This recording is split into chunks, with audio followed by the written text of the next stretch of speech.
हम सब ने सुना है कि परमात्मा माने कि भगवान ईश्वर कहते हैं कि जब धर्म की अति ग्लानि होगी तो मैं इस धरा पर अवतरित होकर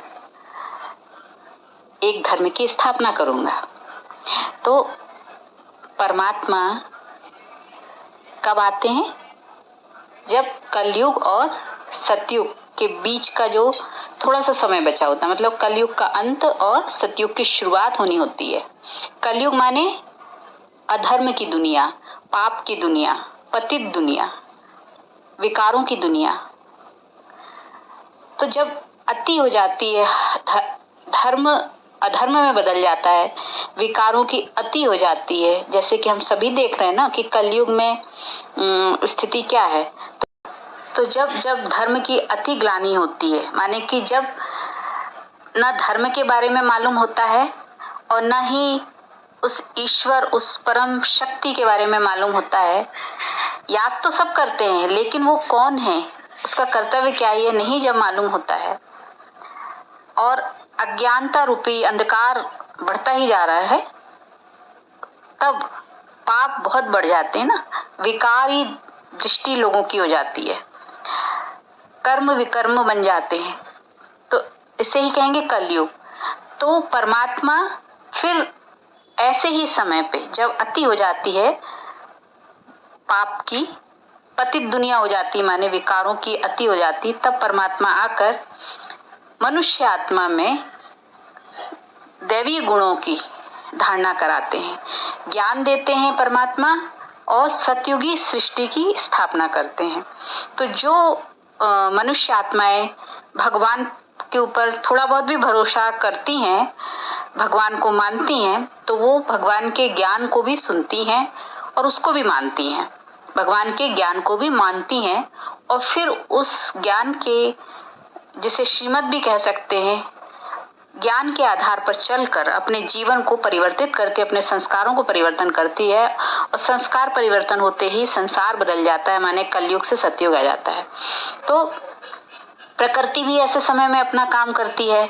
जब अति हो जाती है तो प्रकृति भी फिर अपना विकराल रूप दिखाती है और जैसे कि हम सभी देखते हैं कि भूकंप आना, जलमग्न हो जाना या कहीं सूखा पड़ जाना, बाढ़ आ जाना, ये सब चीजें, बर्फ पिघलना, कई शहरों में ज्वालामुखी फूटना, ये सब चीजें तो हम देख रहे हैं ना। तो इसमें कितने जनहानि होती है, कितने लोग मर जाते हैं। तो ये सब तो कलयुग के अंतिम समय में होता ही है। तो कलयुग के बाद परिवर्तन होना है और सतयुग आना है। तो इस परिवर्तन के समय ही परमात्मा ज्ञान देते हैं। तो उस ज्ञान को जब हम सुनते हैं तो हम अपने संस्कारों को बदलते हैं। तो परमात्मा इस समय वर्तमान में यही कर्तव्य निभा रहे हैं। बस हमें पहचानना है कि परमात्मा कौन है। परमात्मा पिता बनकर पालना दे रहे हैं। जैसे एक माता पिता होते ना, वो क्या करते हैं, बच्चे की पालना करते हैं और बच्चा वारिस होता है उसके हर चीज का। तो इसी तरीके से परमात्मा जो पिता है, माता पिता है, जो हम बोलते हैं ना, हम भारत में क्या बोलते, तुम ही हो माता पिता, भगवान को बोलते ना। तो परमात्मा माता पिता की तरह पालना दे रहे हैं, माने जब हम उनका हाथ थामते हैं, बुद्धि से उनको अपना मानते हैं, तो फिर हमको पालना मिलना शुरू होती है और उनके वर्षे के अधिकारी हो जाते हैं, माने उनके पास जो कुछ भी है वो हमें प्राप्त होने लगता है। तो परमात्मा के पास क्या है ये हमें जानना है ना। परमात्मा के पास कोई मोटर गाड़ी ये सब चीजें तो नहीं है। परमात्मा के पास शक्तियां हैं, गुणों का भंडार है, तो वो हमें प्राप्त होना लगता है। शांति, सुख, आनंद, शक्ति, ज्ञान। परमात्मा ज्ञान के सागर हैं, प्रेम के सागर हैं, शांति के सागर हैं, तो उनसे ये प्राप्त हमें होने लगता है। तो ये वर्षा भी प्राप्त होने लगता है। कहने का मतलब ये है कि परमात्मा हमें माता पिता बनकर पालना भी देते हैं और वर्षा भी देते हैं। इसी समय शिक्षक बनकर शिक्षा भी देते हैं, पढ़ाई भी कराते हैं।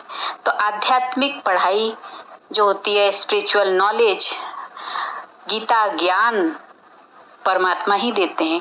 कैसे हम इस ज्ञान को बुद्धि में धारण करके अपने संस्कारों को बदलें, अपने विकारों का नाश करें और दैवी गुणों की धारणा करें और सुख और शांति को और पवित्रता को अनुभव करें, देवतुल्य बने। तो परमात्मा हमें शिक्षा भी दे रहे हैं शिक्षक बनकर। तो एक तो हो गए परमपिता परमात्मा पिता बनकर पालना दे रहे हैं, दूसरा शिक्षक भी बनके शिक्षा दे रहे हैं, पढ़ाई करा रहे हैं, और तीसरा सद्गुरु बनकर सद्गति देते हैं, माने सही राह हम चलें, ये मार्ग हमें दिखाते हैं। कौन सा मार्ग सही है? ईश्वरी मार्ग सही है, ईश्वरी पाथ जो है ना, स्पिरिचुअल पाथ, उस पे चलना सिखाते हैं परमात्मा। और जब हम उस मार्ग पे चलते हैं, परमात्मा की जो श्रीमत है, जो नियम विधि विधान है, उस पर जब हम चलते हैं तो परमात्मा को पहचान कर बुद्धि जब जोड़ते हैं, योग युक्त अवस्था में हम कर्म करते हैं, तो परमात्मा हमें अपने साथ साथ सतयुग की दुनिया में लेकर चलते हैं। तो हमें परमात्मा को याद करके अपनी बुद्धि को शक्तिशाली भी बनाना होता है और पवित्र भी बनाना होता है। तो ये ही सद्गति का मार्ग है।